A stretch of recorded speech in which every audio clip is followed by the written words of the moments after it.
ஒன்றிய அரசு புள்ளியும் கிள்ளிவிட்டு தொட்டிலும் ஆட்டுகின்ற நிகழ்வாக மேகதாட்டில் அணை கட்டுவதற்கு பூர்வாங்க அனுமதியை அளித்திருப்பதும், நாம் நீர்ப்பாசனத்துறை அமைச்சரோடு சென்று சந்திக்கின்ற போது, பேரவை குழுவில் இடம்பெற்றிருக்கிற தலைவர்கள் சந்திக்கின்ற போது நிச்சயமாக நாங்கள் அனுமதிக்க மாட்டோம் என்று சொல்லிவிட்டு அனுமதி அளிப்பதும், இத்தனை முறை முறையிட்டும் கூட ஒரே ஒரு ஆண்டு கூட வரலாற்றில் சம்பா குறுவை சாகுபடிகளுக்கும் சரி 20 மாவட்ட மக்களின் குடிநீர் ஆதாரமாக இருக்கின்ற காவிரியினுடைய உரிமை நீரை நமக்கு தந்ததாக வரலாறு இல்லை.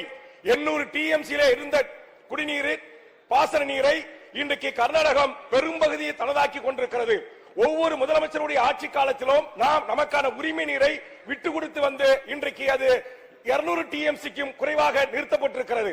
அந்த 172 TMCயாவது முறையாக சம்பா குறுவை சாகுபடி காலங்களில் நமக்கு வழங்கியிருக்கிறதா என்று சொன்னால் கர்நாடகம் வழங்கவில்லை.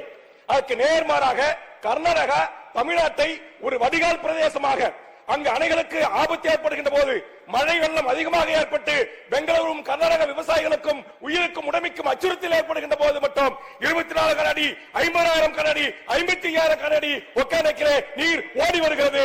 கரையோர கடலூர் மாவட்டத்தில் தொடங்கி இன்னைக்கு டெல்டா மாவட்டம் வரையில் இந்த ஆற்று கிளை நீர்களால் தமிழ்நாட்டு விவசாயிகளும் தமிழ்நாட்டு குடிசை வாழ் மக்களும் பாதிப்புக்குள்ளாயிருக்கிறார்கள்.